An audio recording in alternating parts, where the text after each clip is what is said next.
जय हिंद दोस्तों, हमारे YouTube channel exam diplomat classes पर आप सभी लोगों को स्वागत है। और इस वीडियो में हम लोग पॉलिटी के ऑब्जेक्टिव क्वेश्चन करेंगे जो आप लोगों के सभी एग्जामों के लिए बहुत महत्वपूर्ण होने वाली है। और चलिए दोस्तों, अब हम लोग अपनी क्लास की शुरुआत करते हैं। और इस क्लास की PDF आप लोग चाहिए तो आप लोग मेरे इस यूट्यूब चैनल के डिस्क्रिप्शन बॉक्स में जाकर, इस वीडियो के डिस्क्रिप्शन बॉक्स में जाकर वहाँ से टेलीग्राम चैनल ज्वाइन कर सकते हैं और वहाँ पर सभी क्लासों का PDF दिया जाता है। चलिए दोस्तों, हम लोगों का पहला प्रश्न है कि अखिल भारतीय महासंघ स्थापित करने का प्रावधान किया गया था किस अधिनियम में। चलिए बताइए, अखिल भारतीय महासंघ स्थापित करने का प्रावधान शामिल किया गया था किस अधिनियम में, बताना है। चलिए दोस्तों, इसका ऑप्शन नंबर है भारत सरकार अधिनियम 1935 और ऑप्शन नंबर बी है अगस्त प्रस्ताव जो कि 1940 में हुआ था। और ऑप्शन नंबर सी है कैबिनेट मिशन प्रस्ताव 1946 और ऑप्शन नंबर डी है भारत सरकार अधिनियम 1919। चलिए दोस्तों, इसका सही आंसर बताइए। चलिए दोस्तों, इसका सही आंसर हो जाएगा ऑप्शन नंबर ए भारत सरकार अधिनियम 1935 अखिल भारतीय महासंघ स्थापित करने का प्रावधान शामिल किया गया था। और चलिए दोस्तों बताइए कि कैबिनेट मिशन के जब भारत आया था तो उसमें कुल कितने सदस्य थे, तो इसका आंसर हो जाएगा 3। चलिए दोस्तों, हम लोगों का अगला प्रश्न है भारतीय को वर्ष 1947 में सार्वभौमिक सत्ता सौंपने की योजना निम्न में से किस नाम से जानी जाती है। चलिए दोस्तों बताइए, इसका सही आंसर क्या होगा। चलिए दोस्तों, इसका ऑप्शन नंबर है माउंट बेटन योजना और ऑप्शन नंबर बी है बेबेल योजना और ऑप्शन नंबर सी है डूरंड योजना और ऑप्शन नंबर डी है मिंटो मार्ले योजना। चलिए दोस्तों बताइए, इसका सही आंसर क्या होगा। चलिए दोस्तों, हम लोगों का सही आंसर हो जाएगा option number A option number A हो जाएगा माउंट बेटन योजना, जो भारत को आज़ादी दिलाने के लिए आया था। और दोस्तों 1947 में ब्रिटेन के प्रधानमंत्री कौन थे, तो इसका सही आंसर हो जाएगा एटली, क्लाइमेट एटली, जो कि ब्रिटेन के प्रधानमंत्री था। और मार्ले मिंटो अधिनियम कब पारित हुआ था, तो 1909 में। चलिए दोस्तों, हम लोगों का अगला प्रश्न है कि भारतीय का संविधान लागू होने तक स्वतंत्रता के पश्चात इसका शासन किसके अंतर्गत चलाया गया था। चलिए दोस्तों, इसका सही आंसर बताइए 3 नंबर का क्या होगा। चलिए दोस्तों, इसका ऑप्शन नंबर ए है इंग्लैंड के संविधान के अनुसार और ऑप्शन नंबर बी है भारतीय नेताओं के परामर्श से बने कानून द्वारा और ऑप्शन नंबर सी है 1935 के भारत सरकार अधिनियम के अनुसार और ऑप्शन नंबर डी है उपयुक्त में से कोई नहीं। चलिए दोस्तों, इसका सही आंसर बताइए क्या होगा। चलिए दोस्तों, इसका सही आंसर होगा ऑप्शन नंबर सी 1935 के भारत सरकार अधिनियम के अनुसार भारत का संविधान लागू होने तक 1935 के भारत सरकार अधिनियम के अंतर्गत जितने भी कानून थे सभी को चलाया गया था। चलिए दोस्तों, हम लोगों का अगला प्रश्न है 4 नंबर, इसका सही आंसर बताइए क्या होगा। चलिए दोस्तों, कैबिनेट मिशन योजना के विषय में कौन सा सही नहीं है। चलिए दोस्तों बताइए, कैबिनेट मिशन योजना के कौन सा सही नहीं है। चलिए दोस्तों, इसका ऑप्शन नंबर है पाकिस्तान की स्वीकृति और ऑप्शन नंबर बी है भारतीय सदस्य द्वारा अंतरिम मंत्रिमंडल और ऑप्शन नंबर सी है प्रांतीय समूहीकरण और ऑप्शन नंबर डी है संविधान निर्माण का अधिकार। चलिए दोस्तों, इसका सही आंसर बताइए क्या होगा। चलिए दोस्तों, इसका सही आंसर हो जाएगा ऑप्शन नंबर है पाकिस्तान की स्वीकृति। कैबिनेट मिशन योजना में पाकिस्तान की स्वीकृति के विषय में कोई भी चर्चा नहीं किया गया था।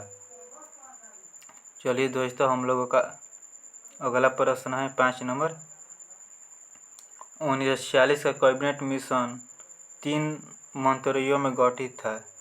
1946 का कैबिनेट मिशन 3 मंत्रियों में गठित था। निम्नलिखित में से इनमें से कौन सा सदस्य नहीं था। चलिए दोस्तों, आप लोगों को बताना है कि 1946 में जब कैबिनेट मिशन योजना भारत में आया था तो उस समय कौन इनमें के सदस्य नहीं थे। चारों ऑप्शन आप लोगों को दिए गए हैं। और दोस्तों ऑप्शन नंबर ए है लॉर्ड एमरी। और ऑप्शन नंबर बी है लॉर्ड पैथिक लॉरेंस। और ऑप्शन नंबर सी है सर स्टेफर्ड क्रिप्स। और ऑप्शन नंबर डी है ए.बी. अलेक्जेंडर। चलिए दोस्तों इसका सही आंसर बताइए क्या होगा। चलिए दोस्तों इसका सही आंसर है option number A Lord emery. Lord emery cabinet mission के 3 मंत्रियों में सम्मिलित नहीं थे। और लॉर्ड पैथिक लॉरेंस और स्टेफर्ड क्रिप्स और ए.बी. अलेक्जेंडर तीनों कैबिनेट मिशन के सदस्य थे। तीनों कैबिनेट मिशन के सदस्य थे। इसका ऑप्शन नंबर क्या हो जाएगा 5 का ए। चलिए दोस्तों हम लोगों का अगला प्रश्न है।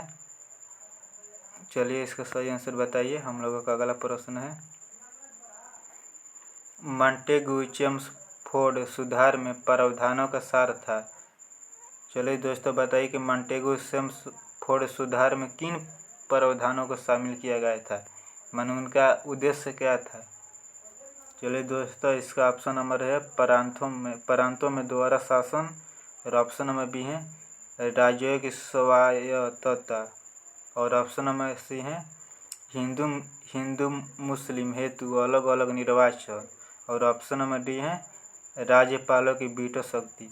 राज्यपालों की वीटो शक्ति। चलिए दोस्तों इसका सही आंसर बताइए क्या होगा। चलिए दोस्तों 6 नंबर का ऑप्शन नंबर ए हो जाएगा प्रांतों में।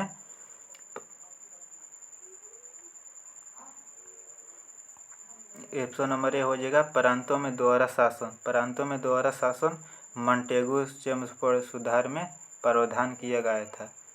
और चलिए दोस्तों बताइए कि मॉन्टेगू चेम्सफोर्ड सुधार कब पारित किया गया था। यह अधिनियम कब आया था तो 1919 ईस्वी में। चलिए दोस्तों हम लोगों का अगला प्रश्न है 7 नंबर है 1909 के इंडियन काउंसिल एक्ट भारतीय शासन अधिनियम में किस बात की व्यवस्था की गई थी। चलिए दोस्तों इसका सही आंसर बताइए क्या होगा। ये दोस्तों इसका ऑप्शन नंबर ए है संघीय व्यवस्था। और ऑप्शन नंबर बी है प्रांतीय व्यवस्था। और ऑप्शन नंबर सी है द्वैध शासन प्रणाली। और ऑप्शन नंबर डी है सांप्रदायिक प्रतिनिधित्व। चलिए दोस्तों इसका सही आंसर बताइए कि 1909 के इंडियन काउंसिल एक्ट में निम्नलिखित में से किन बातों की व्यवस्था की गई थी। चलिए दोस्तों इसका ऑप्शन नंबर डी हो जाएगा। ऑप्शन नंबर डी सांप्रदायिक प्रतिनिधित्व। चलिए दोस्तों हम लोगों का अगला प्रश्न है 8 नंबर है मुसलमानों के लिए अतिरिक्त निर्वाचन मंडल प्रारंभ किसके द्वारा लाया गया था। चलिए दोस्तों बताइए कि मुसलमानों के लिए अलग से निर्वाचन मंडल की शुरुआत किस अधिनियम के द्वारा लाया गया था या किस प्रस्ताव के द्वारा। चलिए दोस्तों इसका सही आंसर बताइए। ऑप्शन आप लोगों के लिए दिया गया है। चलिए दोस्तों ऑप्शन नंबर ए है मॉन्टेगू चेम्सफोर्ड अधिनियम 1919। और ऑप्शन नंबर बी है भारत सरकार अधिनियम 1935। और ऑप्शन नंबर सी है क्रिप्स मिशन 1942। और ऑप्शन नंबर डी है पार्लियामेंट सुधार 1909। चलिए दोस्तों इसका सही आंसर बताइए क्या हो जाएगा। चलिए दोस्तों इसका सही आंसर हो जाएगा ऑप्शन नंबर डी पार्लियामेंट सुधार 1909। मुसलमानों के लिए अलग से निर्वाचन मंडल का प्रारंभ किया गया था। चलिए दोस्तों हम लोगों का अगला प्रश्न 9 नंबर है पार्लियामेंट सुधार किस वर्ष पारित किया गया था।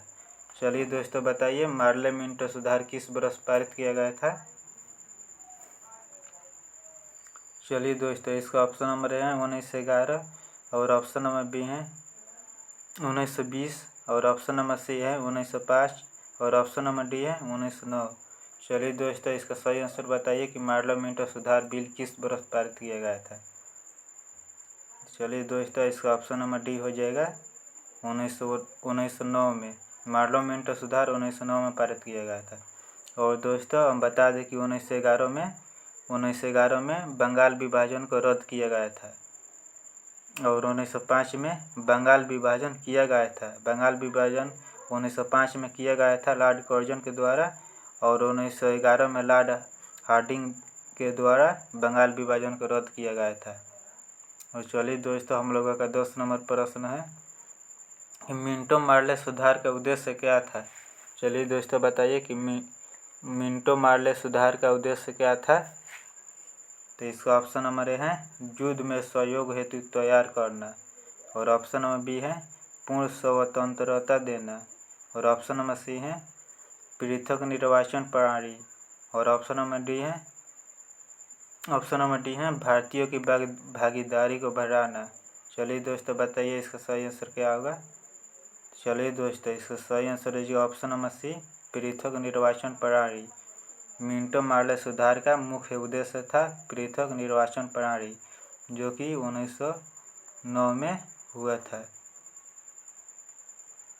चलिए दोस्तों हम लोगों का अगला इस वीडियो का लास्ट प्रश्न है, भारतीय निर्वाचन आयोग का गठन कब किया गया था।